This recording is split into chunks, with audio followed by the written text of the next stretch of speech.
Shalom jemaat Tuhan, apa kabar jemaat SIB Victorious? Saya berdoa untuk agar saudara dan teman-teman berada di dalam keadaan yang sehat. Dan kita percaya bahwa kondisi dan situasi pada hari ini tidak menghalang kita untuk terus bertumbuh, tidak menghalang kita untuk terus mendengarkan firman Tuhan. Dan berbicara tentang situasi pada hari ini melalui tema yang kita akan belajar sepanjang bulan Januari ini adalah suatu hal yang sangat menarik ataupun suatu hal yang sangat relevan dengan kehidupan kita pada hari ini. Nah, sebelum kita mulai mendengarkan firman Tuhan, mari kita berdoa kepada Tuhan agar mempersiapkan hati dan pemikiran kita, jiwa kita, dan menyerahkan hidup kita ke dalam tangannya. Mari kita berdoa. Bapa kami di surga, terima kasih Tuhan atas kasih setiamu yang sungguh besar bagi kami Tuhan Bapa. Dimanapun kami berada dan kemanapun kami pergi, kami percaya bahkan penyertaan-Mu Tuhan. Dan sebentar lagi Tuhan, kami akan mendengarkan kebenaran firman-Mu Tuhan Bapa.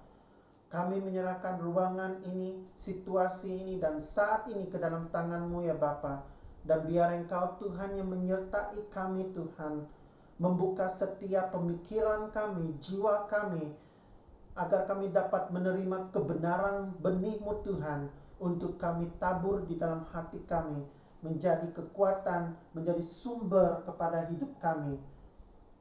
Kami tidak mampu untuk keluar, kami tidak mampu untuk berada di luar Engkau Tuhan Bapa, dan kami tidak punya kekuatan Tuhan. Kiranya kami berada di luar daripada Engkau. Tetapi bila kami berada di dalam-Mu Tuhan dan lewat firman-Mu Tuhan, dan memperhatikan firman-Mu ya Bapa, kami akan bertumbuh Tuhan. Situasi pada hari ini tidak menghalang kami Tuhan, tetapi kami mau terus berserah penuh kepada Engkau Tuhan Bapa, lewat daripada iman percaya kami kepada Engkau. Biar Engkau memimpin hamba-Mu ini ya Bapa, dalam kebenaran, menyampaikan kebenaran firman-Mu Tuhan. Dan hamba berdoa kepada setiap jemaat agar mengerti akan apa yang disampaikan, dan kasih-Mu sampai ke dalam lewat pribadi setiap pribadi kami ya Bapa. Terima kasih Tuhan, terpujilah nama-Mu ya Bapa, nama-Mu yang ditinggikan di tempat ini Tuhan. Dan kami berdoa, amin. Nah, minggu lepas kita telah belajar tentang dua hal, yaitu bagaimana ciri-ciri orang yang hidup di dalam iman. Yang pertama, Gembala Sidang telah menyampaikan hal yang pertama, yaitu berani untuk menerima cabaran. Dan hal yang kedua adalah berani untuk berubah. Dan pada hari ini saya akan menyampaikan firman kebenaran ini. Kita akan belajar bersama-sama dalam kebenaran firman Tuhan ini, masih di dalam tema yang sama, yaitu hidup di dalam iman. Tetapi saya lebih kecilkan dan lebih memfokuskan kepada iman adalah dasar dan bukti. Bagaimana iman itu menjadi dasar dan bukti. Dan sebelum itu, pada hari ini kita akan belajar maksud daripada iman dan 6 dasar yang salah yang tercatat ataupun sebagai boleh menjadi contoh kepada kita yang tidak boleh kita lakukan. Nah, mari kita terus membacakan firman Tuhan di dalam Ibrani. Mohon catatkan firman Tuhan ini di dalam Ibrani pasal 11 ayat 1 hingga 3. Ibrani pasal 11 ayat 1 hingga 3. Iman adalah dasar dari segala sesuatu yang kita harapkan dan bukti dari segala sesuatu yang tidak kita lihat. Ayat yang kedua, sebab oleh imanlah telah diberikan kesaksian kepada nenek moyang kita. Karena iman kita mengerti bahwa alam semesta telah dijadikan oleh firman Allah, sehingga apa yang kita lihat telah terjadi dari apa yang tidak kita lihat. Demikianlah firman Tuhan yang kita bacakan pada pagi ini. Kita akan mendengarkan kebenaran firman itu. Iman di dalam bahasa Ibrani adalah amen. Sering kali kita sebut, sering kali kita nyanyikan di dalam lagunya, amen. Satu hal yang menjadikan suatu yang jelas di sini adalah menyusut kepada dua hal, yaitu percaya, sikap percaya kepada Allah, dan sejumlah keyakinan atau ajaran keagamaan. Dalam bahasa Ibraninya amin. Seringkali waktu kita bernyanyi, kita akan mengatakan amin. Selain kali kita mendengarkan firman Tuhan, kita katakan amin. Kalau kita bersetuju dengan apa yang Tuhan sampaikan kepada kita, ataupun hamba Tuhan yang sampaikan kepada kita, kita katakan amin. Dan setiap kali kita menghabiskan doa kita akhirnya mengatakan amin. Karena amin di dalam bahasa Ibrani adalah iman. Percaya kepada Allah adalah sikap yang sangat penting, sebagaimana diperlihatkan di dalam Kejadian pasal 15 ayat 1 hingga 6. Mari kita merujuk kepada firman Tuhan yang ada di dalam Kejadian 15 ayat 6. Supaya kita dapat mengerti apa kisah yang telah disampaikan Tuhan dalam firman Tuhan ini. Kejadian 15 ayat 1 hingga 6 menceritakan, kemudian datanglah firman Tuhan kepada Abraham. Kepada siapa? Kepada Abraham. Dalam suatu penglihatan, janganlah takut, Abraham, akulah perisaimu, upamu yang sangat besar. Abraham menjawab, ya Tuhan Allah. Bagaimana ia menyatakan bahwa dia tahu yang berbicara kepadanya adalah Tuhan secara pribadi. Apakah yang engkau berikan kepadaku, karena aku akan meninggalkan dengan tidak mempunyai anak, dan yang akan mewarisi rumahku adalah Eliezer orang Damsyik itu. Lagi kata Abraham, engkau tidak memberikanku keturunan sehingga seorang hambaku nanti menjadi ahli warisku.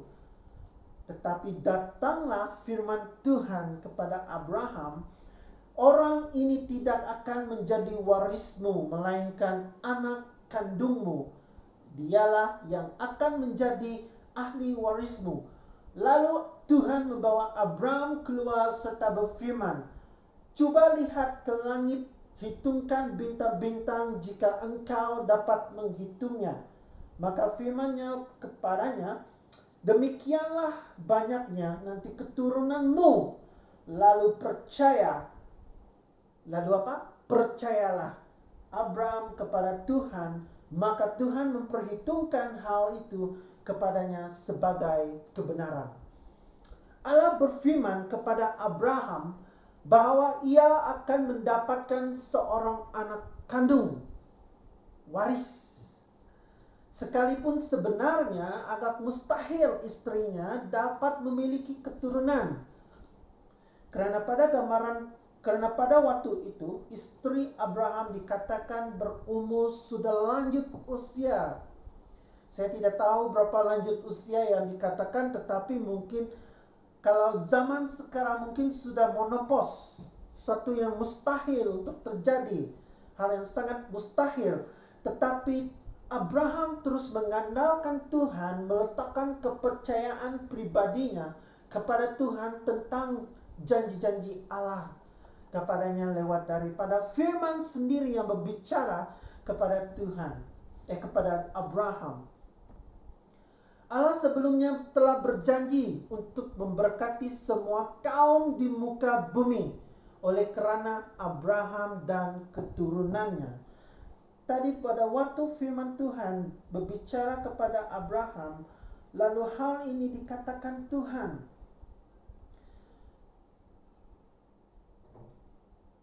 Di dalam ayat 3, lagi kata Abraham, engkau tidak memberikan kepadaku keturunan sehingga hambaku menjadi ahli warisku. Namun sebelumnya di dalam Kejadian pasal 12 ayat 3, Kejadian pasal 12 ayat ketiga, aku akan memberkati orang-orang yang memberkati engkau dan mengutuk orang-orang yang akan mengutuk engkau, dan olehmu semua kaum di muka bumi akan mendapat berkat.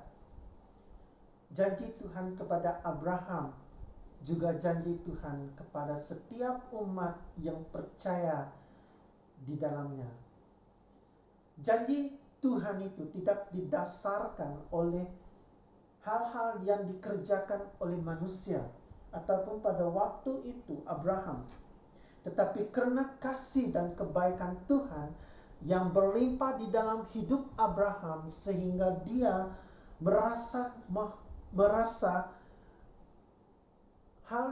sehingga Tuhan merasa hal itu untuk berkat yang diberikan kepada Abraham. Abraham menanggapi hal itu dengan iman. Ia percaya kepada Allah meskipun begitu banyak masalah dan kesulitan yang menghalangi mereka. Hal yang terjadi pada hari-hari ini lewat daripada gambaran yang dilalui oleh Abraham mungkin berbeza daripada hal yang dilalui oleh setiap pribadi kita. Tetapi firman Tuhan ini pada hari ini tidak ada perbezaan, tidak ada perubahan. Firman Tuhan yang sama sampai kepada setiap pribadi kita pada hari ini. Amsal pasal 16 ayat 20, siapa yang memperhatikan firman akan mendapat kebaikan, dan berbahagialah orang yang percaya kepada Tuhan. Itulah firman Tuhan di dalam Amsal, memperingatkan saya secara pribadi, memperhatikan firman-Nya sebagai pelita hidup adalah kunci keberhasilan untuk bertumbuh di dalam iman. Jemaat Tuhan yang saya kasihi, dalam Injil, kritik terhadap murid Yesus dan juga orang lain yang tidak percaya dilontarkan bukan karena mereka tidak memiliki ajaran kebenaran yang benar, melainkan karena mereka tidak percaya kepada kuasa Allah yang tampak dalam karya-karya Yesus. Dalam minggu lepas, hamba Tuhan menyampaikan tentang pembacaan di dalam Lukas tentang angin ribut taufan yang melanda muridnya pada waktu murid Yesus menyeberang ke seberang. Apa yang disampaikan lewat daripada kebenaran firman Tuhan ini bukan kritikan karena tidak ada ajaran kebenaran di dalam gereja pada hari ini, tetapi karena kita sebagai umatnya masih tidak percaya dengan kuasa Tuhan. Saya menghadapi suatu kesulitan dalam kehidupan sepanjang hidup saya. Ada banyak hal yang saya pelajari. Namun pada hari ini saya sangat bersyukur karena saya oleh iman. Saya diajar, saya dibimbing, saya dibentuk di dalam gereja. Dan pada hari ini saya bersyukur karena dapat melaluinya, karena lewat daripada iman yang disampaikan kepada saya secara pribadi. Mereka yang percaya kepada kuasa Yesus akan merasakan kuasa itu sebagaimana dialami oleh Yairus yang putrinya dihidupkan kembali, dan oleh seorang perempuan yang sudah lama pendarahan menderita pendarahan. Mari kita lihat di dalam firman Tuhan Markus ayat 5. Di dalam firman Tuhan Markus ayat 5,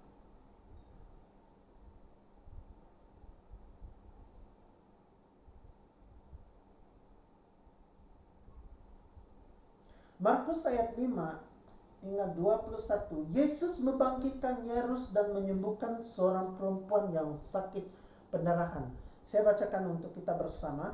Sesudah Yesus menyeberang lagi ke perahu, orang banyak berbondong-bondong datang lalu mengerumuni dia. Sedang ia berada di tepi danau, datanglah seorang kepala rumah ibadat yang bernama Yairus. Ketika ia melihat Yesus tersungkur ia di depan kakinya dan memohon dengan sangat kepadanya, "Anakku perempuan sedang sakit, hampir mati. Datanglah kiranya dan letakkanlah tanganmu atasnya supaya ia selamat dan tetap hidup."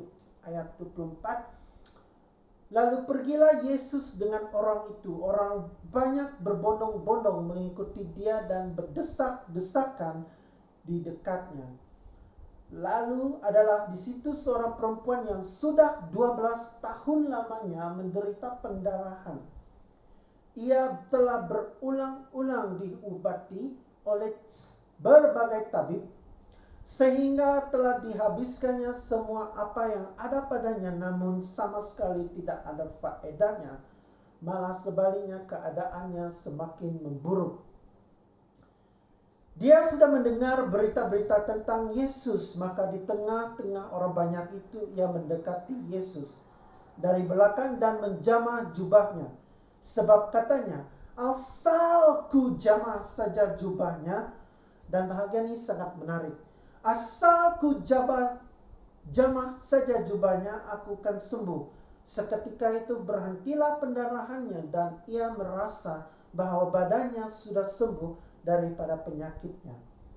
Pada ketika itu Yesus mengetahui bahwa ada tenaga yang dikeluarkan dari dirinya. Lalu ia berpaling di tengah orang banyak dan bertanya, "Siapa yang menjamah jubahku?"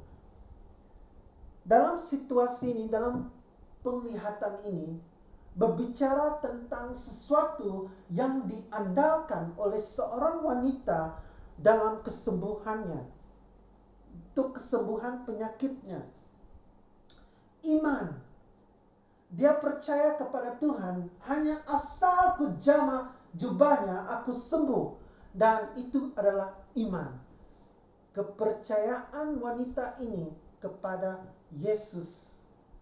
Dia mengandalkan seluruh hidupnya, menyerahkan seluruh imannya dan kehidupannya kepada Yesus untuk dia memperoleh kesembuhan. Dan kita lanjutkan di dalam ayat 30.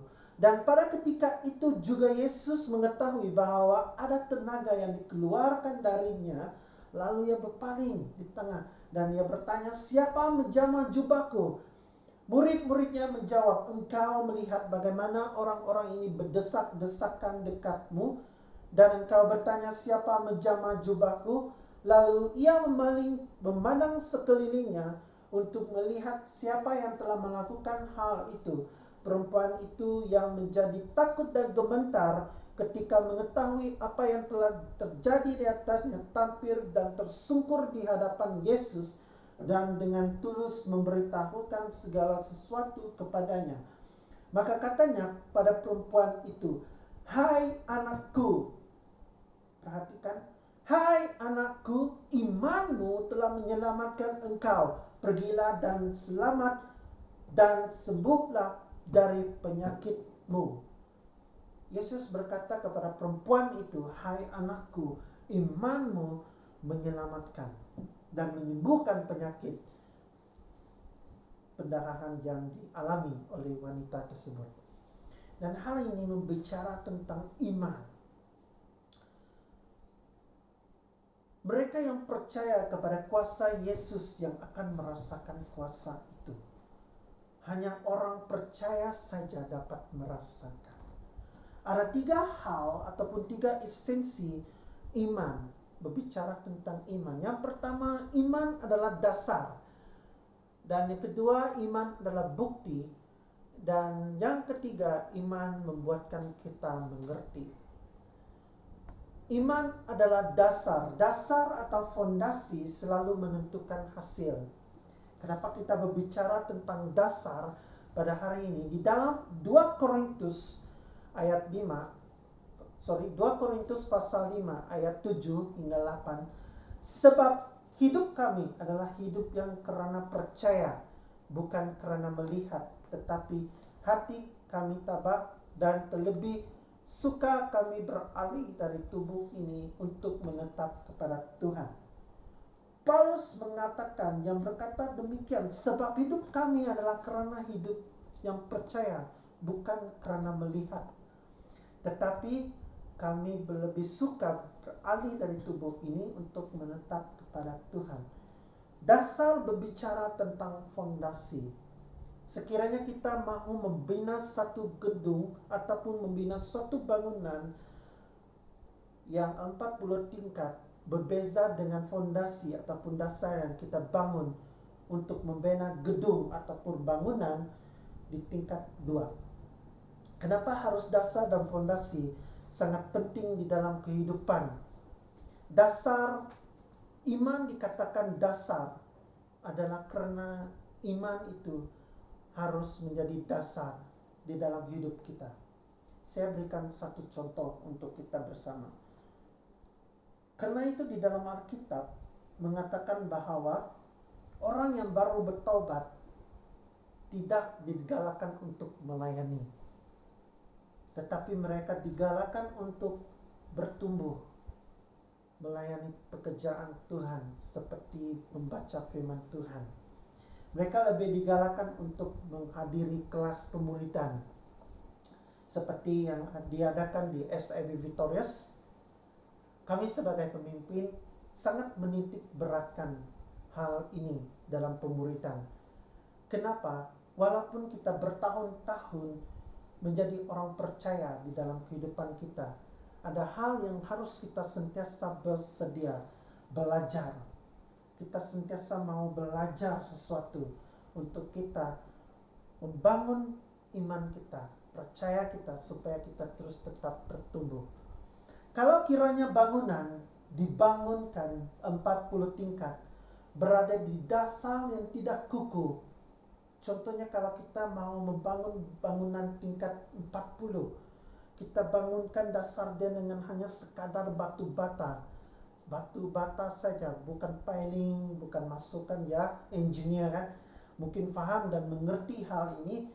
Tapi satu hal yang saya mau menjadikan kita mengerti akan firman Tuhan ini, dasar kita harus kukuh. Karena itu kita bisa melalui kehidupan ini, melalui badai yang menerpa kita, dan fondasi kita pada hari ini memerlukan dasar yang kukuh. Kita memerlukan dasar iman yang teguh. Dasar menentukan suatu hasil, sedangkan bukti menyempurnakan hasil. Hal ini begini, kalau kiranya dasar iman kita tidak teguh, kita akan mengalami suatu hal yang sulit. Kita mampu kalah pada dunia. Kita tidak mampu mengalami, kita tidak mampu melalui hal ini dengan iman percaya kita.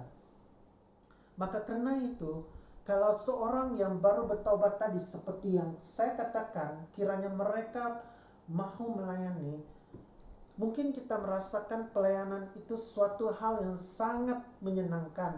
Ya, pelayanan seperti pelayanan mimbar, musik, pelayanan sebagai penari rebana, ataupun apapun pelayanan yang akan diadakan, ataupun pelayanan yang dilakukan di gereja. Tetapi mungkin kita tidak pernah mengerti bahwa pelayanan itu juga adalah sebagai satu peperangan. Bukan saya menakut-nakutkan saudara dan saudari, tetapi pelayanan itu memang peperangan. Kenapa pelayanan peperangan? Karena melayani bukan sekadar rekreasi rohani. Sekali lagi saya katakan, bukan rekreasi rohani, tetapi pelayanan sebenarnya menuju kepada Tuhan, menuju kepada jiwa yang Tuhan ingin selamatkan. Kalau pelayanan bukan tujuan kepada jiwa, itu bukan pelayanan. Tetapi pelayanan itu adalah didasari dengan kasih. Karena itu saya mau mentafsirkan pelayanan itu satu peperangan. Karena pelayanan itu tidak mudah. Pernahkah Anda kecewa pada waktu melayani? Pernahkah Anda kecewa atau merasakan rasa cabar, kecil hati, marah pada waktu pelayanan? Yes, pernah. Saya rasa mustahil mungkin orang yang tidak pernah merasa kecewa pada waktu pelayanan. bahkan ada yang pindah gereja. Dan karena itu saya katakan bahwa dasar iman yang harus dibangun dengan teguh, yang harus dibangun dengan benar, harus menjadi dasar yang teguh bagi kita, harus menjadi suatu priority bagi kita. Karena itu Paulus mengatakan, sebab hidup kami ini adalah hidup karena percaya, bukan karena melihat, tetapi hati kami tabah, dan terlebih suka kami mengalihkan dari tubuh ini untuk menatap kepada Tuhan. Artinya, kalau dasar kita kukuh menghadapi badai sebesar apapun, kita tetap tegak berdiri melihat kemuliaan Tuhan dinyatakan dalam hidup kita secara pribadi. Jemaat yang dikasihi sekalian, sekali lagi kita memetik Amsal pasal 16 ayat 20, sesiapa yang memperhatikan firman akan mendapat kebaikan, dan berbahagialah orang yang percaya kepada Tuhan. Firman Tuhan ini mengantar kepada pengenalan kita akan Allah dan kedekatan hubungan kita dengan Allah, serta kesatuan roh di dalam kasih karunia Tuhan. Karena itu orang yang baru bertaubat tidak dibenarkan melayani, agar dia bisa membangun hubungan dia dengan Allah lebih dalam, supaya pada waktu dia melayani, dia sudah dipersiapkan dengan dasar iman, dengan dasar firman, dengan hubungan dengan Tuhan yang lebih mendalam. Dan tidak ada kekecewaan dan tidak ada kepahitan yang akan dialami pada waktu pelayanannya nanti. Iman adalah bukti. Bukti menyempurnakan hasil. Saya mau menarik lagi hal di dalam membangun fondasi, dalam membangun dasar suatu bangunan. Dasar ataupun fondasi sesuatu hal yang tidak dilihat, tetapi orang lebih peka dengan bangunan, suatu hal yang sangat dilihat, yang senang ataupun mudah dilihat oleh mata kasar kita. Kita lihat menara KL, menara Kuala Lumpur, ataupun bangunan pejabat yang ada di tempat kita. Kita lihat bangunan itu sangat tinggi, 40 tingkat. Saya rasa Kementerian Wanita 40 tingkat. So kita lihat bentuk bangunan itu menarik. Tetapi jika fondasi ataupun dasar bangunan itu tidak teguh, tidak mustahil bangunan itu akan runtuh. Dan begitulah kehidupan kita, sekiranya dasar yang kita bangunkan tidak teguh lewat daripada firman Tuhan, dan tidak mustahil pada waktu kita menerpa ataupun badai menerpa hidup kita, kita akan goyah. Dasar yang teguh membuktikan kehidupan kita. Dasar yang teguh memberikan kita, menyatakan kehidupan kita berada di dalam kebenaran firman Tuhan. Martin Luther mengatakan bahwa Alkitab harus kita percayai melebihi penglihatan, perasaan, pengertian. Alkitab sebagai firman Tuhan yang memiliki keutamaan melebihi mimpi-mimpi, tanda-tanda serta mujizat. Bukti dari bukti ini menyempurnakan hasil, karena kita mengerti bahwa bukan kita yang menyelesaikannya, melainkan Tuhan. Ada 6 catatan dasar yang salah yang saya ingin sampaikan kepada kita pada hari ini. Ada 6. Yang pertama, orang yang membangun hanya di atas dasar materi. Orang yang membangun di atas dasar materi. Kenapa dasar ini dikatakan salah? Karena ia tidak berfokus kepada iman. Karena ia tidak berfokus kepada firman Tuhan, di mana firman Tuhan itu yang memimpin kita kepada kebaikan, seperti yang dikatakan di dalam Amsal ayat 16-20 tadi. Terlalu memfokus kepada suatu hal yang materialistik akan membuatkan kita berasa goyah. Pada hari ini mungkin ada banyak hal yang memberi cabaran kepada kita. Ada orang yang dibuang kerja dan itu akan pasti mengecewakan, dan itu juga akan menghalang kalau dia orang percaya ataupun iman yang tidak teguh. Mungkin dia bisa melakukan sesuatu yang tidak benar. Yang kedua, dasar yang salah adalah yang dicari hanya hal-hal yang batiniah. Apakah hal yang batiniah itu adalah lebih kepada suatu hal yang mistik. Saya baru-baru ini membaca satu akbal harian Sarawak beberapa minggu yang lalu kalau tidak silap saya, yang menceritakan tentang kisah satu orang ataupun dua pasangan suami istri yang menghantar anaknya untuk diubat oleh dukun. Dan karena anaknya itu berumur 12 tahun kalau tidak silap saya pada pembacaan itu, berumur 12 tahun mengalami sakit yang tidak dikenal pasti. Mungkin penyakit mistik lah, suatu penyakit yang tidak dikenal pasti. Dihantar ke hospital mungkin tidak sembuh. Dan suatu waktu pada waktu itu mereka menghantar anak mereka pergi berjumpa dengan dukun. Tetapi pada saat waktu kemuncak perawatan yang dilakukan oleh dukun, anaknya dibawa ke tempat suatu yang tersembunyi, dan di sana mereka melihat dan mengetahui bahwa anak itu kemudian diperkosa tanpa kebenaran.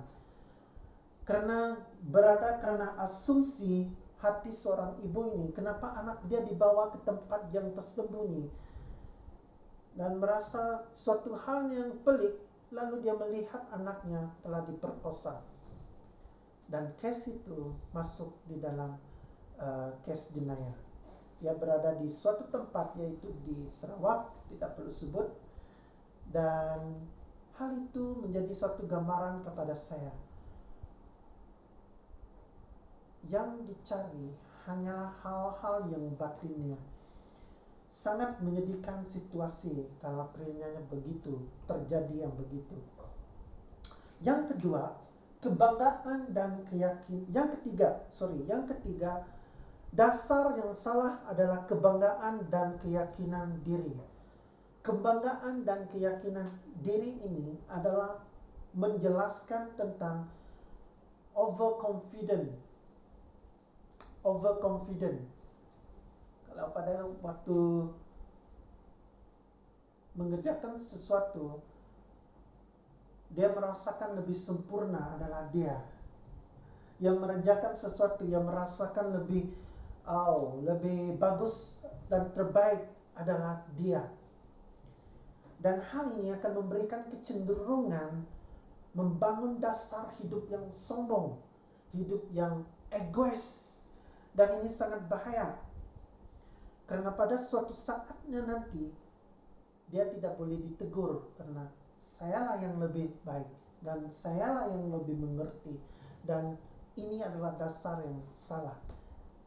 Yang keempat, impian sia-sia. Kenapa harus berimpian sia-sia? Mengimpikan sesuatu yang tidak didasari oleh firman Tuhan ataupun lebih kepada keinginan nafsu, itu bisa membawa kebinasaan. Dan juga janji sesama manusia, yang kelima, juga adalah menjadi dasar catatan yang salah. Kenapa janji sesama manusia itu tidak boleh dipercayai ataupun tidak boleh diandalkan?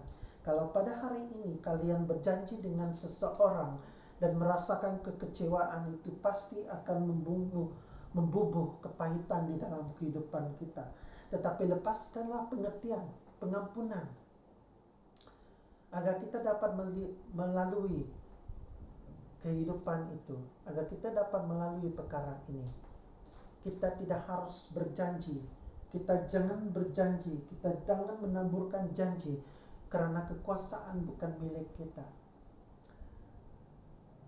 Karena kekuasaan itu yang saya bawakan masukan di sini. Kalau kita berjanji pada hari esok, saya berjanji akan berjumpa dengan kamu, dan kalau esok tidak ada, Dan kalau esok tiada, bagaimana janji itu? Apakah kita menuntut janji itu kembali?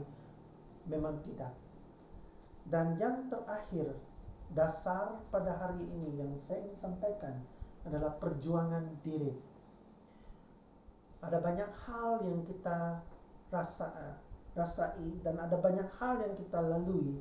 Perjuangan diri. Di dalam pengkhotbah yang menyampaikan janganlah menjaring angin, karena menjaring angin itu sia-sia.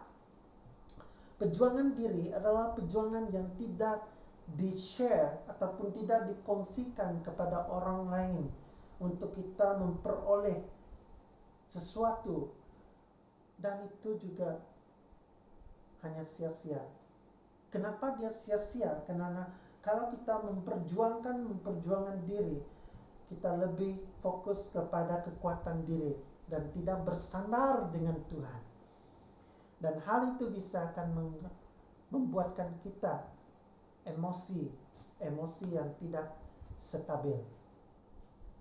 Saya percaya kalau pada hari ini kita mengerti akan firman Tuhan pada hari ini, kebenaran firman Tuhan yang saya sampaikan pada hari ini membawa beberapa hal untuk kita mengerti ataupun disimpulkan untuk mengerti sebelum kita lebih lanjut di dalam pembelajaran firman Tuhan yang akan datang.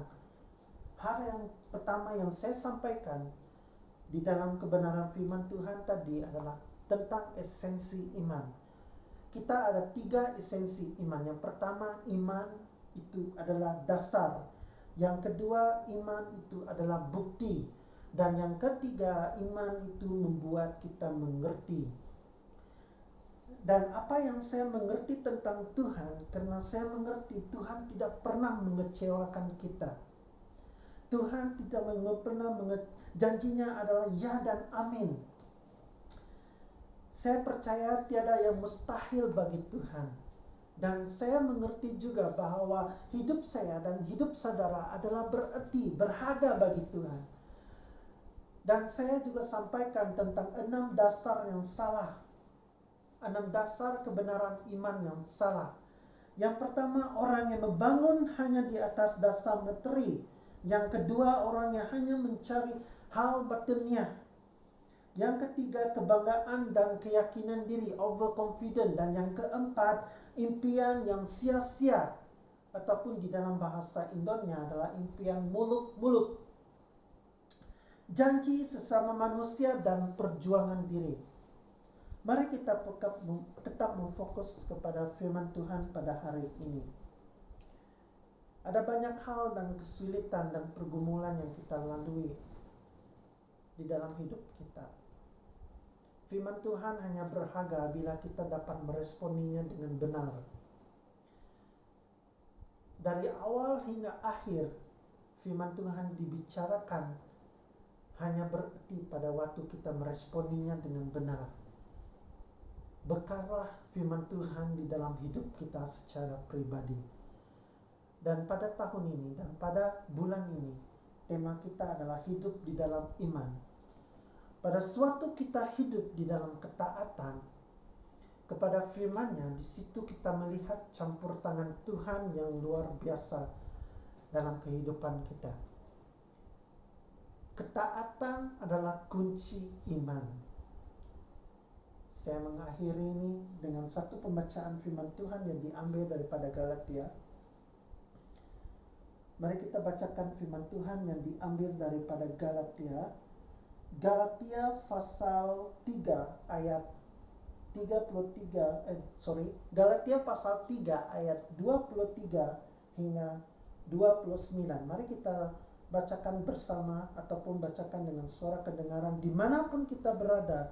Kita istiharkan firman Tuhan ini agar firman Tuhan ini menjadi kekuatan kita. Sebelum iman itu datang, kita berada di bawah pengawalan hukum Taurat dan dikurung sampai iman itu dinyatakan. Jadi hukum Taurat adalah penuntun bagi kita sampai kepada Kristus Yesus, supaya kita dibenarkan oleh iman. Sekarang iman itu telah datang, karena itu kita tidak berada di bawah pengawasan penuntun. sebab kamu adalah anak-anak Allah karena iman di dalam Kristus Yesus. Karena kamu semua telah dibaptis dalam Kristus, telah mengenakan Kristus. Dalam hal ini tidak ada orang Yahudi atau orang Yunani, tidak ada hamba atau orang merdeka, tidak ada laki-laki atau perempuan, karena kamu semua adalah satu di dalam Kristus. Dan jikalau kamu adalah milik Kristus, maka kamu juga keturunan Abraham dan berhak menerima janji Allah. Iman membenarkan kita. Iman melepaskan kita daripada hukum Taurat melalui Yesus Kristus. Maka Yesus Kristus adalah kunci iman. Percaya kepada Tuhan, taat kepada Tuhan, dan setia di dalam panggilannya. Sebagai penutup, saya mendorong agar kita bersama bertumbuh dan belajar dan menyimpan kebenaran firman Tuhan ini dalam hidup kita. Mari kita berdoa. Bapa kami di surga, terima kasih Tuhan atas kasih setia-Mu Tuhan yang telah memberikan kami kesempatan ini Tuhan untuk belajar tentang 3 hal berkenaan tentang iman, yaitu iman sebagai dasar kehidupan kami, iman juga sebagai bukti harus kami berada di dalam Engkau, dan bukti itu menyempurnakan hasil, yaitu hasil bagaimana dan siapa kami percaya, dan hidup lewat daripada hidup kami yang menjadi berkat kepada orang lain. Iman juga membuatkan kami mengerti akan kasih dan kebenaran firman-Mu Tuhan. Dan kami belajar juga Tuhan tentang 6 dasar yang salah yang tidak harus kami lakukan. Pimpin kami Tuhan karena kasih-Mu Tuhan yang membenarkan kami, karena iman kami Tuhan harus bertumbuh di dalam Engkau Tuhan. Jadikanlah firman Tuhan ini sebagai kebenaran dan benih yang tumbuh subur di dalam hidup kami Tuhan. Dan biar kami berjalan di dalam kebenaran firman-Mu, dan firman-Mu Tuhan yang menjadi terang dan pelita hidup kami Tuhan. Pimpin hati kami agar kami mengerti sepenuhnya Tuhan. Terima kasih Bapa, dan terpujilah nama-Mu Tuhan, karena kasih setia-Mu yang telah memberikan kami hal-hal yang baru. Di dalam nama-Mu Tuhan Yesus kami berdoa. Amin. Terima kasih jemaat Tuhan, dan minggu depan kita akan belajar lebih dalam lagi berkenaan tentang beberapa dasar ataupun bagaimana ciri-ciri iman yang dapat menjadi dasar dan bukti. Jumpa di minggu hadapan. Baik.